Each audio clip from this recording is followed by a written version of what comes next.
முதலமைச்சர் மு க ஸ்டாலினின் தலைமையில் இன்று திமுக எம்பிக்கள் கூட்டம் நடைபெறவுள்ளது. மத்திய பட்ஜெட் கூட்டத்தொடரின் 2ஆம் அமர்வு நாளை தொடங்கி ஏப்ரல் 4ஆம் தேதி வரை நடைபெறவுள்ளது.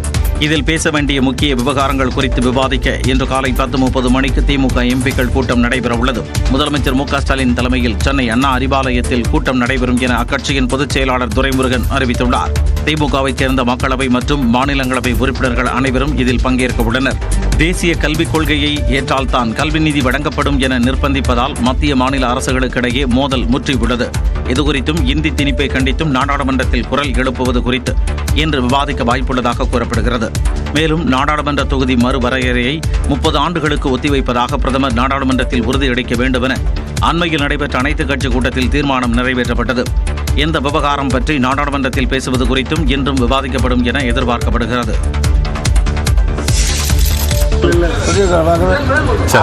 பண்ணிட்டோம். ஆனால் தமிழ்நாடு எங்களுக்கு பர்மிட் கொடுக்கல.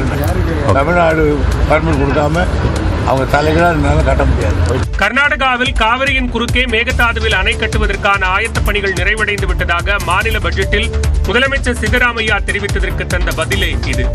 வேலூர் மாவட்டம் காட்பாடியில் மகளிர் தினத்தை முன்னிட்டு தமிழ்நாடு ஊரக நகர்ப்புற வாழ்வாதார இயக்கம் சார்பில் நலத்திட்ட உதவிகள் வழங்கும் நிகழ்ச்சி நடைபெற்றது. இதில் சிறப்பு விருந்தினராக பங்கேற்ற நீர்வளத்துறை அமைச்சர் துரைமுருகன் செய்தியாளர்களை சந்தித்தார். அப்போது 2026இல் திமுக அரசை மாற்றுவோம் என விஜய் கூறியது குறித்த கேள்விக்கு பதிலளிக்காமல் சென்றார்.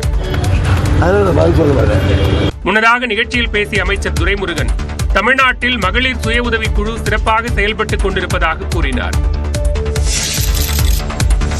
ஒரு தேர்தலில் கூட நிற்காதவர்களை எல்லாம் அடுத்த முதலமைச்சர் ஆவார் என்று பலரும் சொல்லி வருவதாக தவேக தலைவர் விஜயை விடுதலை சிறுத்தைகள் கட்சித் தலைவர் திருமாவளவன் மறைமுகமாக விமர்சித்துள்ளார். விசிக சார்பில் சர்வதேச மகளிர் தின விழா சென்னை அம்பேத்கர் திடலில் நடைபெற்றது. இதில் கலந்து கொண்ட அக்கட்சியின் தலைவர் திருமாவளவன் அன்னை ரமாபாய், அன்னை சாவித்திரிபாய் புலே மற்றும் அன்னை மீனாம்பாள் சிவராஜ் ஆகியோரின் திருவுருவ படங்களை திறந்து வைத்தார். அதன் பின் பேசிய திருமாவளவன் விஜயை மறைமுகமாக சாடினார். இப்போதே 20%, 24% என்றெல்லாம் எழுதுகிறார்கள். அடுத்த முதலமைச்சர் இவர்தான் என்று ஊடகங்களே வரிந்து கட்டிக்கொண்டு வலிந்து செய்தியை ஊதாகரப்படுத்துகிறார்கள்.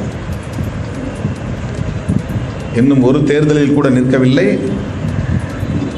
வாக்குகள் எவ்வளவு என்பது யாருக்கும் தெரியாது. ஆனாலும் இந்த சமூகமும் இந்த ஊடகமும் எத்தகைய அணுகுமுறைகளை கொண்டிருக்கின்றன என்பதை நீங்கள் புரிந்து கொள்ள வேண்டும்.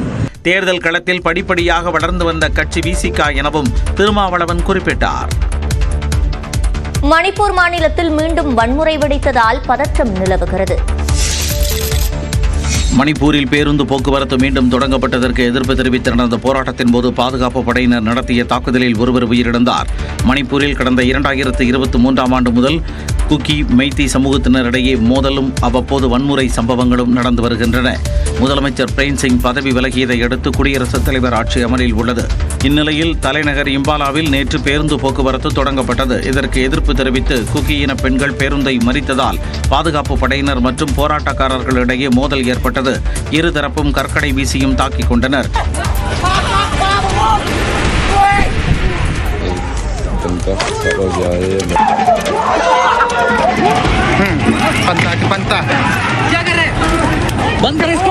போராட்டம் நடத்தியவர்களை விரட்டியடிக்க கண்ணீர் புகை குண்டுகளை பாதுகாப்பு படையினர் பயன்படுத்தினர். இந்த சம்பவத்தில் குக்கி இனத்தைச் சேர்ந்த ஒருவர் உயிரிழந்தார். பாதுகாப்பு படையினர் 27 பேர் காயமடைந்தனர்.